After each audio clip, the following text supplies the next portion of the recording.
제 이야기를 시작하기에 앞서 조금은 부끄럽고 얼굴 화끈거리는 고백을 먼저 해야 할 것 같네요. 사실 저는 남자를 꽤나 밝히는 편이었거든요.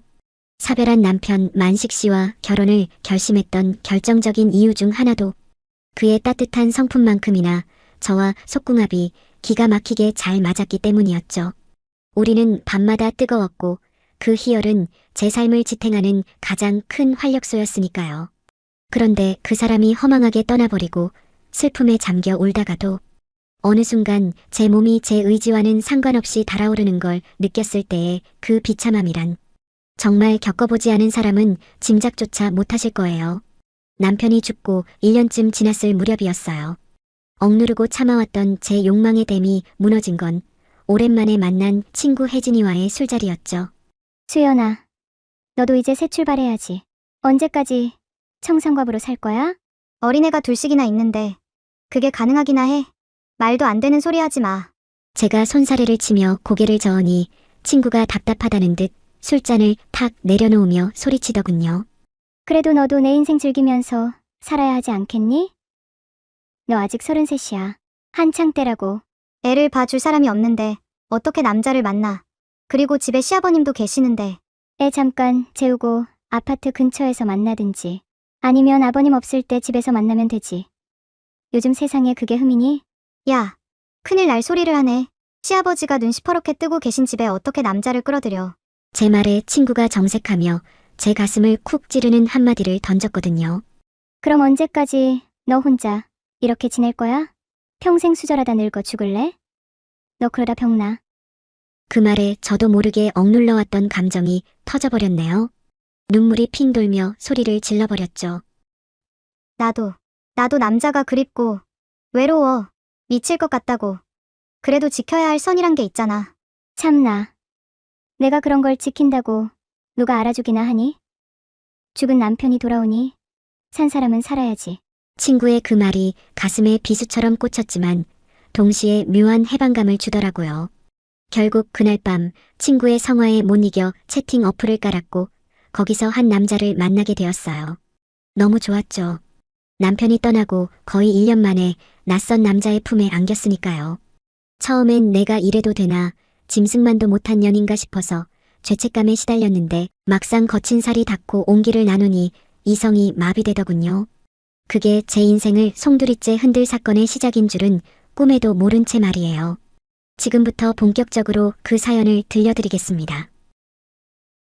그 남자 강만식은 28이라는 나이가 무색할 만큼 깊고 고요한 눈을 가진 사람이었거든요. 친구들의 성화에 못 이겨 억지로 나간 소개팅 자리였는데 주말 오후의 카페는 시장 바닥처럼 소란스러웠지만 그의 서글서글한 미소를 마주한 순간만큼은 주변의 소음이 음소거된 듯 잦아들더군요. 수연 씨, 오시느라 힘드셨죠? 주말이라 그런지 길이 꽉 막혀 있더라고요. 낮게 울리는 그의 목소리는 겹겹이 쌓아 올렸던 제 긴장의 벽을 단숨에 허물어버렸죠. 첫인상은 합격, 아니 그 이상이었네요. 우리는 마치 전생에 연이 닿았던 사이처럼 쉼없이 대화를 이어나갔고요. 그러다 대화의 주제가 가족 이야기로 흘러갔을 때 저는 직감했어요. 이 남자가 내 운명이라는 것을요. 홀어머니 밑에서 자라 남들보다 일찍 철이 들 수밖에 없었다는 저의 담담한 고백에 그는 흔한 동정 대신 묵직한 공감의 눈빛을 보내더라고요. 그리고 조심스럽게 꺼낸 그의 이야기, 어머니를 일찍 여의고 아버지와 단둘이 살아왔다는 그 고백은 제 마음속 누구에게도 들키고 싶지 않았던 텅 빈 방 하나를 정확히 가리키고 있었거든요. 우리는 서로의 결핍을 알아보았고 그 상처가 서로를 끌어당기는 자석이 되었답니다. 만식 씨와의 연애는 제 인생의 봄날이었어요.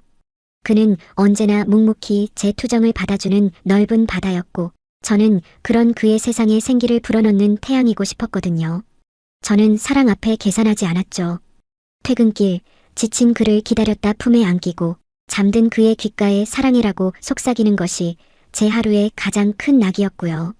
그 역시 잠결에도 제 손을 놓지 않고 꽉 쥐어주곤 했답니다. 우리가 만난 지 1년이 되던 겨울밤 그가 제게 반지를 내밀었네요. 수연아, 나랑 결혼해줄래? 너랑 함께라면 정말 따뜻한 가정을 만들 수 있을 것 같아. 내가 평생 웃게 해줄게. 눈물과 함께 고개를 끄덕였지만 현실의 벽은 생각보다 높더라고요. 결혼 준비를 시작하며 통장을 합쳐보니 서울 하늘 아래 우리 몸 리을 꽃 하나 찾기가 쉽지 않았거든요. 어느 날 저녁 데이트를 마치고 돌아가는 차 안에서 그가 어렵게 입을 열더군요. 핸들을 쥔 그의 손마디가 하얗게 질려 있었고요. 수연아, 나 너랑 정말 결혼하고 싶은데 지금 모은 돈으로는 집을 사기는커녕 전세도 빠듯해. 너 고생 안 시키고 싶은데 현실이 참 그렇네. 반전세라도 괜찮겠어? 그의 목소리가 미세하게 떨렸거든요. 가장으로서 완벽한 시작을 선물해주고 싶은 그의 마음을 알기에 가슴이 아려왔죠. 저는 그의 손을 따뜻하게 감싸쥐며 눈을 맞췄어요. 만식 씨와 저는 참 많이 닮아 있었으니깐요. 가진 것 없이 시작해야 하는 그 막막함을 누구보다 잘 알기에 저는 더 환하게 웃어 보였답니다. 오빠 무슨 소리야? 나도 아빠 없이 커서 혼수 제대로 못 해가는걸요. 우리 형편에 맞춰서 시작하면 돼요. 살면서 하나씩 채워가면 되지. 그게 뭐 중요해요? 수연아, 고마워, 정말. 그런 소리 하지 마. 난 돈보다 사랑이 먼저니까. 나 오빠 믿어. 사랑해, 강만식. 나도 사랑해. 정말 잘할게. 그날 우리는 서로를 부둥켜 안고 한참을 울고 웃었네요. 하지만 만식 씨에게는 포기할 수 없는 꿈이 하나 있었거든요. 평생 낡은 주택에서 고생하신 아버님을 봐서인지 신혼집만큼은 번듯한 새 아파트에서 시작하고 싶다는 것이었죠. 오빠, 신축 아파트는 우리 예산으로 월세 비중이 너무 커져. 그냥 좀 오래된 빌라 전세로 시작할까? 아니야, 수연아. 당신만큼은 곰팡이 슬고 주차도 힘든 곳에서 살게 하고 싶지 않아. 내가 야근을 해서라도 월세는 감당할게. 우리 깨끗한 곳에서 시작하자. 그의 눈에 담긴 간절함을 외면할 수 없었거든요. 결국 우리는 서울 근교 신축 아파트에 반전세로 신혼살림을 차렸죠. 매달 통장에서 빠져나가는 월세가 부담스러웠지만 퇴근 후 깨끗한 주방에서 된장찌개를 끓이고 현관문을 열고 들어오는 그에게 다녀왔어? 라고 인사할 수 있는 우리 집이 있다는 사실만으로도 참 행복하더라고요. 그는 약속을 지키려는 듯 매일 성실히 일했고 우리는 그곳에서 온전히 우리 둘만의 세상을 만들어갔답니다. 그리고 첫 아이 준서가 태어났어요. 꼬물거리는 손가락, 베넷짓하는 입술. 준서는 우리에게 세상 무엇과도 바꿀 수 없는 기쁨이었죠. 하지만 아이의 탄생과 함께 제 육아휴직이 시작되자 낭만적인 신혼의 커튼이 걷히고 냉혹한 현실이 무대 위로 올라오더군요. 맞벌이일 때는 감당할 만했던 월세와 생활비가 외벌이가 되자 거대한 파도가 되어 우리를 덮쳤고요. 숨만 쉬어도 나가는 고정 지출에 준서의 기저귀가, 분유가, 예방접종비까지 더해지자 통장 잔고는 썰물처럼 빠르게 바닥을 드러냈거든요. 어느 늦은 밤 준서를 겨우 재우고 식탁에 마주 앉은 우리 사이엔 무거운 침묵이 흘렀어요. 식탁 위에는 이번 달 카드 명세서가 놓여 있었고요. 여보, 어떡하지? 이번 달 카드값이 생각보다 너무 많이 나왔어. 생활비 아낀다고 아꼈는데도 준서 들어가는 돈이 장난이 아니네. 제 목소리는 저도 모르게 작아졌죠. 만식 씨는 마른 세수를 하며 깊은 한숨을 삼키더군요. 그의 눈밑이 퀭했거든요. 야근에 특근까지 마다하지 않고 일하는 그를 알기에 돈 이야기를 꺼내는 것조차 미안했네요. 괜찮아, 수연아. 이번 달에 성과급 조금 나올 거 있으니까 그걸로 메꾸면 돼. 당신은 돈 걱정하지 말고 준서랑 건강만 챙겨. 그는 애써 입꼬리를 올리며 제 손을 잡았지만 그 손은 예전처럼 따뜻하지 않고 거칠어져 있더군요. 오빠, 우리 무리해서라도 이 집 오지 말 걸 그랬나 봐. 그냥 빌라 갈걸. 매달 나가는 월세만 줄여도 숨통이 트일 텐데. 그런 소리 마. 당신이랑 준서 좋은 환경에서 살게 해주고 싶은 내 욕심 때문이야. 내가 더 열심히 하면 돼. 그는 짐짓씩씩하게 말했지만 저는 그의 어깨에 내려앉은 가장의 무게가 얼마나 무거운지 느낄 수 있었거든요. 돈보다 사랑이 먼저라고 큰 소리쳤던 연애 시절에 제가 얼마나 철이 없었는지 뼈저리게 느껴졌네요. 사랑만으로는 기저귀를 살 수 없었고 서로를 위하는 마음만으로는 다음 달 월세를 낼 수 없었으니깐요. 잠든 준서의 숨소리만이 들리는 고요한 거실, 만식 씨는 베란다로 나가 담배를 태우는 듯 했고요. 창밖을 바라보는 그의 뒷모습이 한없이 작아 보였죠. 준서가 3살이 되던 해 우리에게 둘째가 찾아왔거든요. 계획에 없던 임신이라 당황스럽긴 했지만 만식 씨와 저는 곧 태어날 새 생명을 축복으로 여겼죠. 하지만 현실은 냉정하더라고요. 이제 곧 내 식구가 될 텐데 이 좁은 반전세 아파트에서 어떻게 살지? 외벌이로 아이 둘을 감당할 수 있을까? 걱정이 파도처럼 밀려왔네요. 그때 구세주처럼 손을 내밀어 주신 분이 바로 시아버님, 민호 아버님이셨어요. 주말에 들른 시댁에서 아버님이 넌지시 말씀하시더군요. 나 혼자 살기엔 이 집이 너무 적막하고 넓다. 너희 들어와서 북적거리면서 살면 나야 좋지. 관리비도 아끼고 얼마나 좋으냐. 10년 전 어머니와 사별하시고 홀로 지내시는 아버님의 낡은 목조주택은 꽤 넓고 아늑했거든요. 무엇보다 제 마음을 사로잡은 건 창고로 쓰던 반지하 공간이었어요. 조금만 손보면 우리 아이들을 위한 멋진 놀이방이 될 것 같았으니까요. 아버님, 정말 괜찮으시겠어요? 저희 들어가면 애들 때문에 시끄럽고 정신없으실 텐데. 사람 사는 집이 으레 시끄러운 법이지. 나는 너희만 좋다면 대환영이다. 이 늙은이 혼자 밥 챙겨 먹는 것도 지겹고 다 같이 밥상에 둘러앉으면 그게 사는 재미 아니겠냐? 그렇게 우리는 아버님 댁으로 들어갔어요. 이삿짐을 싸는 내내 만식 씨와 저는 희망에 부풀었죠. 이제 월세 걱정 없이 아이들은 마당에서 흙을 밟으며 클 수 있을 테니까요. 모든 것이 제자리를 찾아가는 것만 같았거든요. 하지만 운명은 가장 행복한 순간에 잔인하게 등을 돌리더라고요. 출산을 코앞에 둔 어느 날 만식 씨가 중요한 계약 때문에 지방으로 출장을 가야 했어요. 수연아, 금방 다녀올게. 우리 하윤이 나오기 전에는 무조건 올 거야. 걱정하지 마. 그렇게 다정하게 제 불룩한 배를 쓰다듬고 떠난 남편이었는데 그날 밤 갑자기 진통이 시작된 거예요. 예정일보다 훨씬 일렀죠.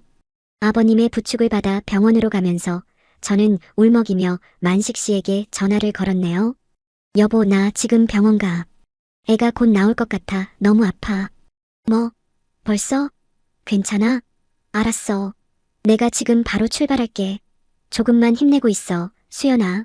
수화기 너머로 들려오는 남편의 다급한 목소리에 왠지 모를 서러움이 북받쳐 올랐거든요.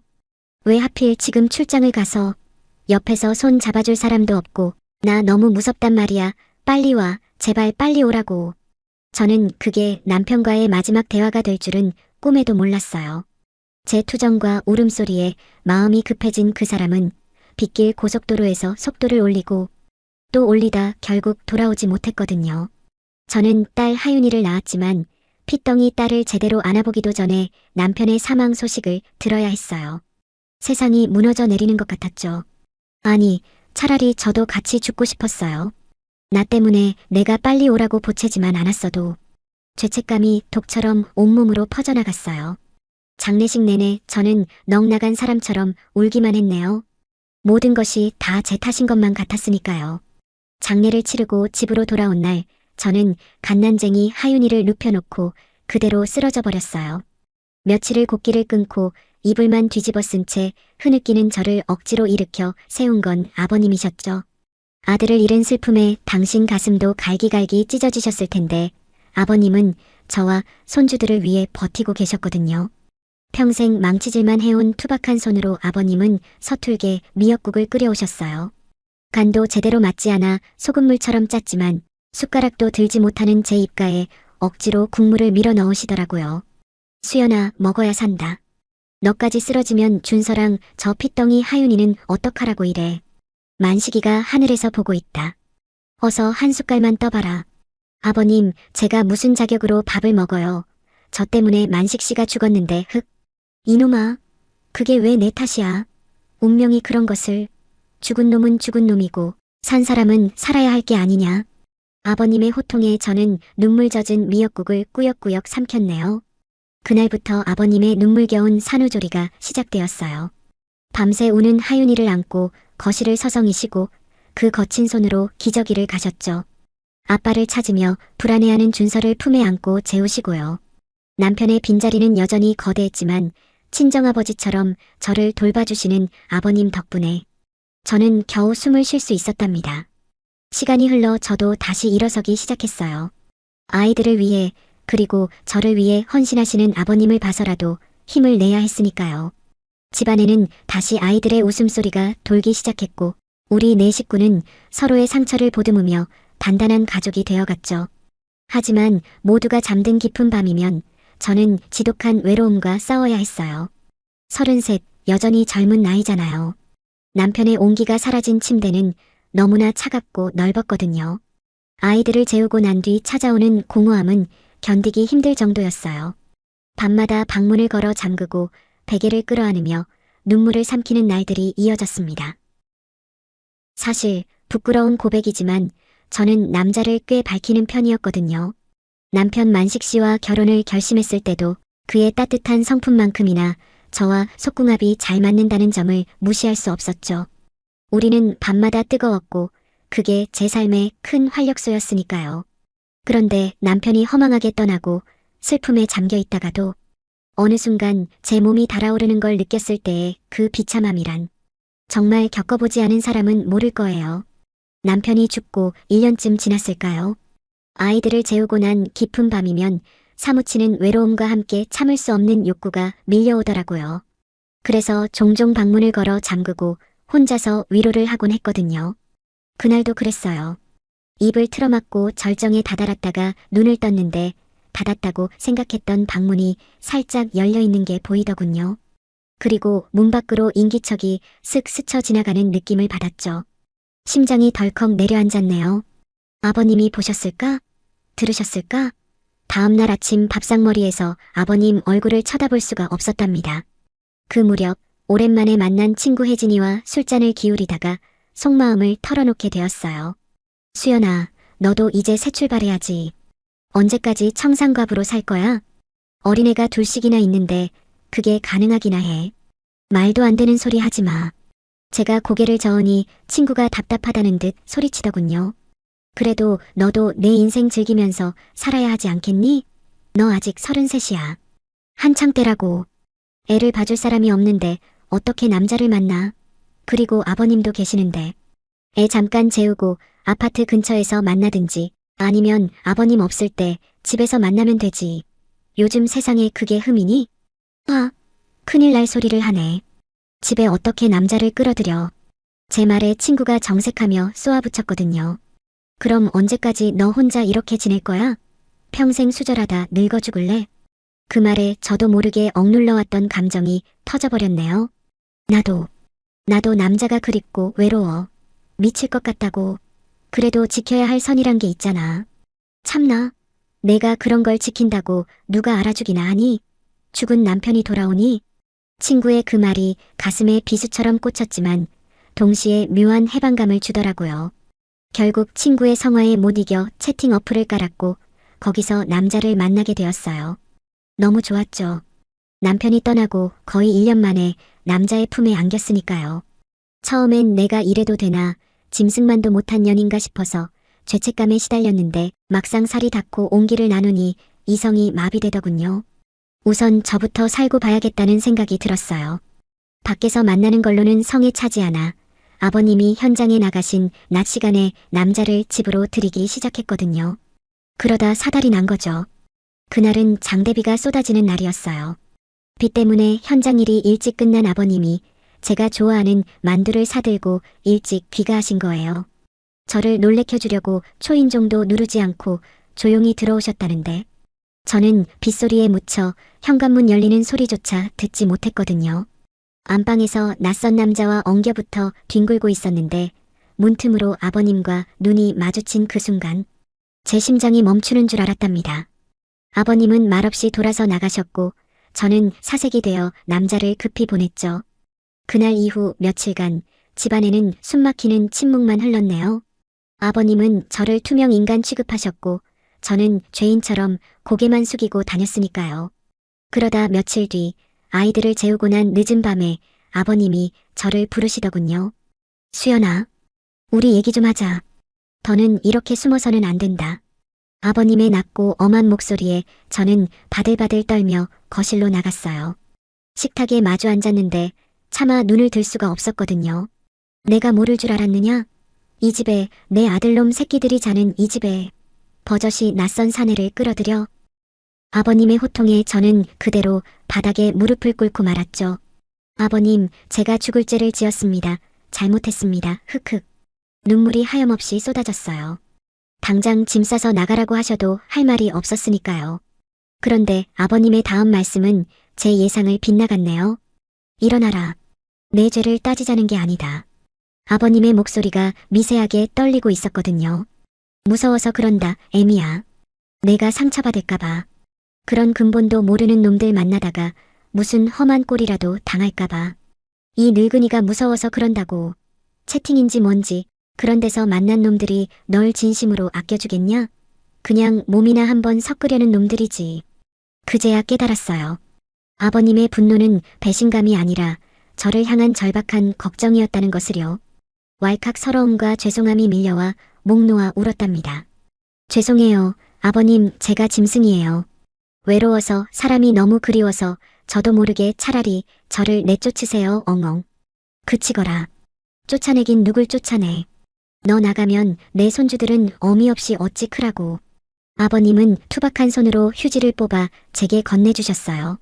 한참을 울고 나서 저는 용기를 내어 아버님께 말씀드렸거든요. 더 이상 시아버지와 며느리라는 어려운 관계 속에 숨어 살고 싶지 않았으니까요. 아버님, 이제부터는 시아버지가 아니라 제 친정아버지라고 생각하고 모실게요. 그래도 될까요, 아버지? 제 말에 아버님의 눈시울이 붉어지시더군요. 잠시 허공을 응시하시던 아버님이 고개를 끄덕이셨어요. 그래, 그러자. 나도 너를 딸처럼 생각한 지 오래다. 딸 자식이 외로워하는데 그걸 모른 척한 내가 무심했지. 그날 밤 우리는 처음으로 소주잔을 기울이며 많은 이야기를 나누었네요. 서로의 외로움을, 그리고 남편이자 아들이었던 만식 씨에 대한 그리움을요. 그날 이후 우리는 정말 피를 나눈 가족처럼 더 단단해졌답니다. 그리고 몇 달 후였어요. 아버님이 조심스럽게 말을 꺼내시더라고요. 수연아, 내 현장 소장 후배 중에 박정우라는 친구가 있다. 나이는 너보다 4살 많은데 몇 년 전에 아내 잃고 초등학생 아들 하나 키우는 아주 성실한 친구야. 한번 만나보지 않겠니? 처음엔 망설였지만 아버지의 정성을 외면할 수 없어 나간 자리였어요. 정우 씨는 묵묵하고 진중한 사람이었거든요. 비슷한 아픔을 가져서인지 우리는 금세 말이 통했고 서로에게 위로가 되어주었죠. 아이들도 서로를 형, 동생하며 잘 따랐고요. 계절이 두어 번 바뀌고 정우 씨가 정식으로 저와 결혼하고 싶다는 뜻을 비쳤을 때였어요. 정우 씨는 저와 함께 집으로 와서 아버님 앞에 무릎을 꿇었답니다. 아버님, 부족한 저지만 수연 씨와 준서, 하윤이에게 평생 든든한 울타리가 되어주고 싶습니다. 허락해 주십시오. 거실에는 무거운 정적이 흘렀죠. 아버님은 팔짱을 낀 채 한참 동안 정우 씨를 쏘아보셨거든요. 그 눈빛이 얼마나 매섭던지 제가 다 긴장이 되더라고요. 내 며느리는 그냥 여자가 아니네. 내 손주들의 어미고 내 죽은 아들의 마지막 흔적이야. 자네가 그 무게를 감당할 수 있겠나? 단순히 여자 하나 얻는 게 아니란 말일세. 잘 알고 있습니다. 제 인생을 걸고 약속드립니다. 아버님, 수연 씨 눈에 눈물 나게 하면 아버님께 몽둥이 찜질을 당해도 좋습니다. 정우 씨의 흔들림 없는 눈빛과 단단한 목소리에 아버님의 굳은 표정이 그제야 서서히 풀리시더군요. 아버님은 허리를 숙여 정우 씨의 손을 따뜻하게 맞잡아 일으키셨어요. 고맙네. 정말 고마워. 우리 수연이 그동안 고생 많이 한 아이다. 그리고 내 금쪽 같은 손주들. 부디 행복하게만 해주시게. 그거면 됐네. 아버님의 눈가에 고인 물기를 보며 저도 정우 씨도 함께 울었답니다. 비록 만식 씨는 떠났지만 그가 남겨준 사랑이 돌고 돌아 다시 저에게 온 것만 같았거든요. 이제 저는 압니다. 사랑은 사라지는 게 아니라 다른 형태로 곁에 머문다는 것을요. 저에게는 2명의 아버지와 든든한 남편, 그리고 사랑스러운 아이들이 있으니까요. 정우 씨와의 재혼을 앞두고 이삿날이 하루하루 다가올수록 제 마음은 기쁨과 죄책감 사이를 쉼없이 오갔어요. 새로운 출발에 대한 설렘도 분명 있었지만 텅 빈 집에 홀로 남겨질 아버님을 생각하면 가슴 한구석에 무거운 돌덩이가 얹힌 듯 답답해졌거든요. 짐을 싸는 틈틈이 저는 아버님이 혼자서도 외롭지 않으시도록 이것저것 준비를 시작했죠. 가장 먼저 한 일은 케이블 TV 신청이었어요. 평소 지상파 뉴스만 보시던 아버님께 더 많은 세상 구경을 시켜드리고 싶었으니까요. 설치가 끝난 날 저녁이었네요. 거실 소파에 앉아 리모컨을 이리저리 눌러보시던 아버님의 입가에 어린아이 같은 미소가 번지더군요. 야구가 하루 종일 나오는 채널도 있구나. 이 채널은 낚시만 하네. 세상 참 좋아졌다. 화면 속에서 낚싯줄이 팽팽하게 당겨지는 장면을 보며 신나하시는 아버님의 뒷모습을 보는데 왜 그렇게 코끝이 시큰하던지요. 저는 조용히 아버님 뒤로 다가가 소파 등받이에 걸쳐진 아버님의 어깨를 주물러 드렸어요. 아버님, 시원하세요? 이제 심심하실 틈 없으시겠어요. 오냐, 시원하다. 우리 수연이 손이 약손이지. 아이고, 좋다. 그런데 손끝에 전해지는 감각이 제 가슴을 철렁하게 만들더라고요. 두툼한 옷에 가려져 있어 몰랐는데 손에 잡힌 아버님의 어깨는 너무나 왜소했거든요. 평생 거친 건설 현장을 누비며 가족을 지탱해온 그 태산 같던 어깨가 이제는 제가 힘주어 주면 부서질 듯 앙상한 뼈만 남아 있었으니깐요. 아버지가 이렇게 작아지셨구나. 고생만 하시고 자식들 뒷바라지에 평생을 헌신하며 살아오신 아버님의 세월이 고스란히 느껴져 눈물이 핑 돌았네요. 만식씨를 보내고 무너져 내리던 저를 일으켜 세우신 것도, 방황하던 저를 따뜻하게 품어주신 것도, 그리고 이제 새로운 행복을 찾아 떠나라고 등 떠밀어 주시는 것도 모두 이 야윈 어깨였고요. 저는 주무르던 손길을 멈추고 아버님의 어깨를 와락 끌어안으며 귓가에 속삭였죠. 아버지, 저 평생 아버님 정말 친아버지처럼 생각하고 모실 거예요. 비록 몸은 떨어져 살게 되지만 마음은 늘 여기 있을 거예요. 아버님이 저를 친딸처럼 여겨주시는 거 알아요. 저도 정말 잘할게요. 사랑해요, 아버지. 그러니 제발 아프지 마시고 식사 거르지 마시고 오래오래 건강하셔야 해요. 아셨죠? 제 투정 섞인 고백에 아버님은 말없이 제 손등을 거친 손바닥으로 토닥토닥 두드려 주셨어요. 그 투박한 손길이 100마디 말보다 더 따뜻했답니다. 그리고 결혼식 전날 밤이었어요. 잠이 오지 않아 거실에 나와 물을 마시고 있는데 안방 문이 열리며 아버님이 나오시더군요. 수연아, 안 자고 뭐하냐? 내일 식 올리려면 피부 푸석해지지 않게 얼른 자야지. 잠이 잘 안 와서요. 아버님도 안 주무셨어요? 나야 뭐. 잠이 오겠냐? 아버님은 멋쩍은 듯 웃으시더니 식탁에 마주 앉으셨고요. 그러고는 잠옷 안주머니에서 주섬주섬 하얀 봉투 하나를 꺼내 제 앞으로 내미셨네요. 자, 이거 받아라. 얼마 안 되지만 가서 필요할 때 써. 이게 뭐예요? 내 성이니까 부담 가지지 말고 받아. 시아버지가 아니라 아비로서 주는 거다. 봉투의 두께는 그리 두껍지 않았지만 왠지 모를 묵직함이 느껴졌거든요. 떨리는 손으로 봉투를 열어 내용물을 확인한 저는 소스라치게 놀라 입을 다물지 못했죠. 그 속에는 일금 1억 원이라고 적힌 수표 한 장이 들어앉아 있었으니깐요. 아버님, 저는 봉투를 떨어뜨릴 뻔했어요. 우리 형편을, 아버님의 형편을 누구보다 잘 아는 저였으니깐요. 아버님이 평생 현장에서 땀 흘려 모으신 돈이라 해도 이 큰 액수가 당장 있을 리가 없었거든요. 아버님, 이게 대체 무슨 돈이에요? 이렇게 큰 돈을 제가 어떻게 받아요? 받아라. 시집가는 딸내미 기죽지 말라고 주는 혼수다. 정우 그 친구가 참 좋은 사람이긴 하지만 그래도 내 주머니에 든든한 비상금 하나쯤은 있어야 내가 마음이 놓이지 않겠냐. 그러니까 이 돈이 어디서 나셨냐고요. 혹시? 제 추궁의 아버님은 시선을 피하며 헛기침을 하시더군요. 집 담보로 대출 좀 받았다. 네, 대출이요? 저는 눈앞이 캄캄해졌어요. 이 집이 어떤 집인가요? 아버님과 어머님의 추억이 그리고 만식 씨의 흔적이 고스란히 담긴 아버님의 전 재산이자 마지막 안식처였잖아요. 그런 집을 담보로 빚을 내시다니요. 아니, 대출까지 받아서 주시면 어떡해요. 그거 다 빚이잖아요. 아버님, 노후는 어쩌시려고요. 제가 울먹이며 봉투를 다시 아버님 쪽으로 밀었지만 아버님은 단호하게 다시 제 손에 쥐어주셨네요. 이 정도는 괜찮아. 내가 아직 현역이야. 몸 쌩쌩해서 이자 갚고 원금 갚는 거 일도 아니다. 그리고 어차피 나 죽으면 이 집이며 뭐며 다 너희들한테 물려줄 건데 뭐. 미리 당겨주는 셈 쳐라. 딸 시집 보낼 때 아비가 능력 없어서 더 많이 못해주는 게 미안할 뿐이다. 아버님. 흐흑. 결국 저는 참았던 눈물을 터뜨리고 말았어요. 자식 잡아먹은 며느리에게, 외롭다고 딴 남자까지 만났던 못난 며느리에게 아버님은 당신의 살을 깎아뼈를 내어주고 계셨으니깐요. 그 사랑이 너무 크고 깊어서 감히 제가 감당할 수 있을지 두려울 정도였거든요. 드디어 결혼식 날 신부 대기실 문이 열리고 아버님이 들어오셨어요. 말끔하게 양복을 차려입으신 아버님은 그 어느 때보다 멋지셨지만 동시에 너무나 늙어 보이시더라고요. 아버님, 저 떨려요. 드레스를 잡은 제 손이 바들바들 떨렸죠. 아버님은 장갑 낀 손으로 제 손을 꼭 잡아주셨고요. 괜찮다. 내가 있지 않니? 내가 내 손 잡고 끝까지 데려다 줄 거야. 그리고 저기 앞에 정우 군이 든든하게 기다리고 있잖냐. 너무 걱정 마라. 만식이도 지금 하늘에서 분명 웃으면서 박수 쳐주고 있을 게다. 우리 수연이 예쁘다.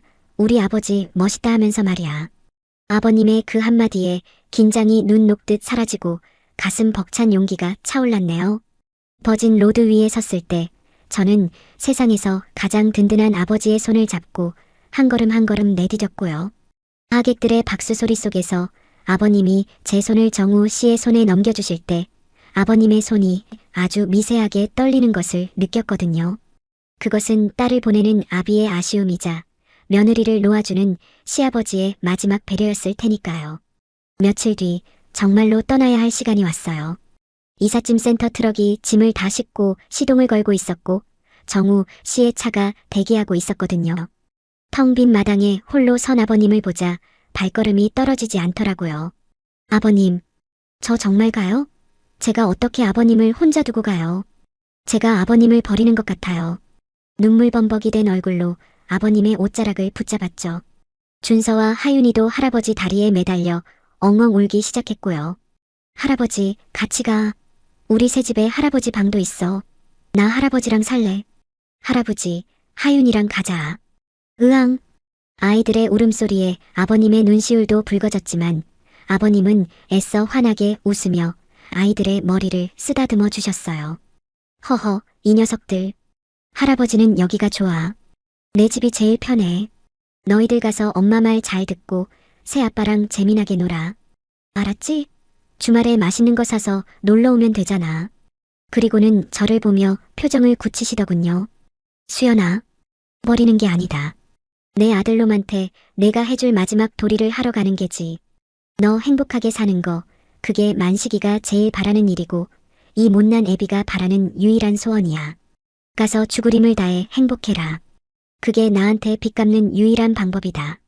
알겠냐? 아버지, 어서 가. 뒤돌아보지 말고 가. 출발해, 어서. 아버님은 등을 돌려 손을 휘휘 저으셨네요. 정우 씨가 저와 아이들을 차에 태웠고 차는 천천히 움직이기 시작했고요. 저는 차 창문을 내리고 목이 터져라 외쳤답니다.